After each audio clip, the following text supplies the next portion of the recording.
तो hello friends, आज का हमारा टॉपिक रहेगा द टाइगर किंग, जो कल्कि द्वारा लिखा गया है।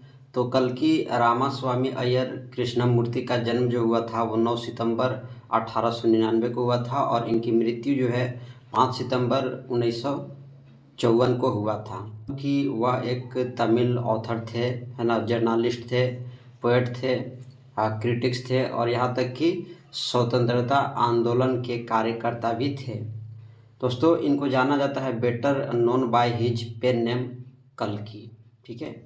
और ये एक इंडियन राइटर थे, जर्नलिस्ट, पोएट, क्रिटिक्स और इंडियन इंडिपेंडेंस एक्टिविस्ट थे।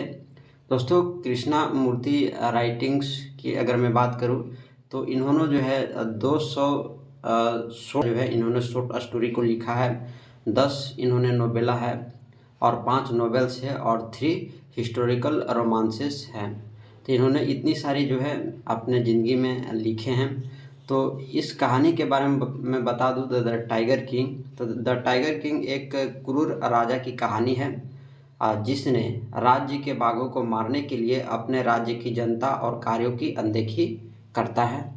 दोस्तों, इनके जन्म पर प्रसिद्ध ज्योतिषी ने कहा था कि उनकी मृत्यु 100वें बाघ द्वारा होगी। अब इसके तुरंत बाद राजा ने बाघों को मारना शुरू कर देता है और अपने राज्य के सभी बाघों को ख़त्म कर देता है। अगर देखा जाए तो इस कहानी का यही जो है इसी की चीज़ के बारे में है। इसमें कैरेक्टर की बात करता हूँ तो कैरेक्टर किंग है। अब किंग प्रतिभापुरम का महाराज एक बहादुर है, दृढ़ है और दृढ़ साहसी है और अपने राज्य का दृढ़ शासक था। लेकिन उसे सांसारिक ज्ञान से अज्ञानता था, है ना। तो वह केवल 10 दिन का था जब उसने ज्योतिषी की भविष्यवाणी को चुनौती दी थी। वह एक लंबा, तगड़ा, बहादुर और मजबूत आदमी था। वह 20 वर्ष की आयु में अपने का राजा बना और वह अपनी प्रतिज्ञा को पूरा करने के लिए दृढ़ निश्चयी था, लेकिन उसे सांसारिक ज्ञान का अभाव था। तो ये जो है ये किंग है, इसमें यही कैरेक्टर है। तो चलिए हम लोग इस कहानी को जो है स्टार्ट करते हैं, से जानते हैं। तो विस्तार से जानने के लिए कहानी स्टार्ट होता है कि यह कहानी जो है द टाइगर किंग प्रतिभाबंधपुरम के महाराज शारजिलानी त्रिशंकु बहादुर के बारे में है। जब ज्योतिषी ने उसके भविष्य की भविष्यवाणी करते हैं जब वह सिर्फ 10 दिन का था। दोस्तों, ज्योतिषियों का कहना था कि एक बाघ उसे मार देगा। इस पर आश्चर्य रूप से 10 दिन का राजकुमार ने कहा, बाघों से सावधान रहें। अब जब वह 20 वर्ष का हो गया तब उसे राजा बनाया गया और उसकी मृत्यु के बारे में, भविष्यवाणी के बारे में पता चला तो वह जो है बाघों को शिकार करना शुरू कर देता है और अपने राज्य में बाघ के शिकार पर जो है प्रतिबंध लगा देता है, बैन लगा देता है। दोस्तों, ज्योतिषियों के अनुसार उसे 100वें बाघ से सावधान रहने की आवश्यकता थी। भले ही वह 99 बाघों को सफलतापूर्वक तो मार देता है, ठीक है, लेकिन उसे 100वें बाघ से बचना होता है क्योंकि उसका 100वां बाघ जो है मृत्यु का काल बनेगा। तो ये ऐसी भविष्यवाणी की गई थी ज्योतिषियों के द्वारा। दोस्तों, एक बार जब एक ब्रिटिश ऑफिसर अपने राज्य का दौरा करने आता है और बाघ के शिकार के लिए जानना चाहता है, तो जो महाराज था तो उसने क्या करता है कि उसकी इच्छा को अस्वीकार कर देता है और करता है और ब्रिटिश ऑफिसर की जांच के डर से वह जो है वो ब्रिटिश ऑफिसर की पत्नी को 50 हीरे यानी 3 लाख लगभग, है ना, देता है ताकि जांच पड़ताल जो है वो ना हो। अब 10 सालों के अंदर राजा ने 70 बाघों को मार देता है, लेकिन उसके बाद भी प्रतिभापुरम में कोई बाघ नहीं बचता है। तो इसलिए 100 बाघों को मारने के टारगेट को पूरा करने के लिए वह शाही राज्य की एक लड़की से शादी करना चाहता है और जिसके पास अधिक बाघ है तो उसी से वो शादी करेगा ताकि वह जो है अपना लक्ष्य, टारगेट पूरा कर सके। दोस्तों, जब भी वह अपने ससुराल जाता तो वह श्योर 5 से 6 बाघों को मार डालता था और इस तरह से वह जो है 99 बाघों को मारने में सक्षम हो जाता है, सफल हो जाता है।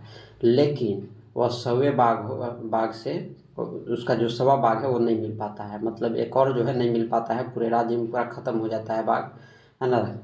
तो वो जो है चिंतित अब वो रहने लगता है और 100वां बाघ नहीं मिलने पर महाराज हिंसक हो जाता है, गुस्सा करता है ना, और दीवान को धमकाना शुरू कर देता है। अब राजा के प्रकोप से खुद को बचाने के लिए दीवान को भी सर्कस से एक बूढ़ा बाघ मिलता है और वो बड़ी मुश्किल से जंगल में जो है वो ला करके डाल देता है। अब उन्होंने महाराज को बाघ के बारे में बताता है, ठीक है, और इसलिए महाराज एक शिकार पर निकल पड़ते हैं और बाघ को गोली मार दी और विजयी और खुश महसूस किया। लेकिन फिर वह नहीं जानता था कि उसकी बुलेट जो है मिस हो गई और वह टाइगर जो है जिंदा है और बाघ सिर्फ डर से गिरा है।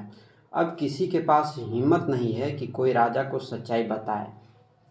तो बाद में क्या करते हैं कि राजा के आदमी जो ही होते हैं वो बाघ को मार देते हैं और उसे एक भव्य जुलूस में ले जाते हैं। दोस्तों, अंत में महाराज बहुत खुश होता है, इसलिए वह अपने बेटे के बर्थडे पर वह उसके लिए एक गिफ्ट के रूप में एक लकड़ी का बाघ खरीदता है।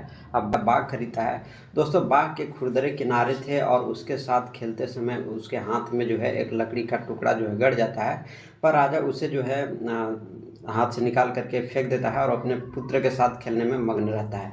दोस्तों, अगले दिन होता क्या है कि महाराज के हाथ में इन्फेक्शन फैल जाता है और 4 दिन में यह बढ़ करके पीप भरा घाव जो है हो जाता है और उसके पूरे बाजू जो है फैल जाते हैं। अब जो है मद्रास के 3 फेमस सर्जन को बुलाया जाता है। अब सलाह मशवरे के बाद जो है उन्होंने ऑपरेशन करने का निश्चय करते हैं और ऑपरेशन हो भी जाता है। लेकिन ऑपरेशन करने वाले तीनों सर्जन थिएटर के जैसे बाहर निकलते हैं और घोषणा करते हैं कि ऑपरेशन सक्सेसफुल रहा और महाराज मर गए। और इस प्रकार जो है सव्य चीते ने राजा से अपना जो है आखिरी बदला ले लेता है। दोस्तों, अब इसमें लेखक जो है बताना क्या चाहते हैं, तो दोस्तों यहाँ पर लेखक जो है कल्कि ये कहना चाहते हैं कि कोई भी उस चीज़ को नहीं बदल सकता है जो भाग्य में लिखा है, चाहे वह कुछ भी करे। तो ये जो है इसका मेन थीम है, मेन कहानी है। तो ये जो है डिटेल से पूरा था। आई होप आपको समझ में आया होगा। तो मिलते हैं नेक्स्ट वीडियो में।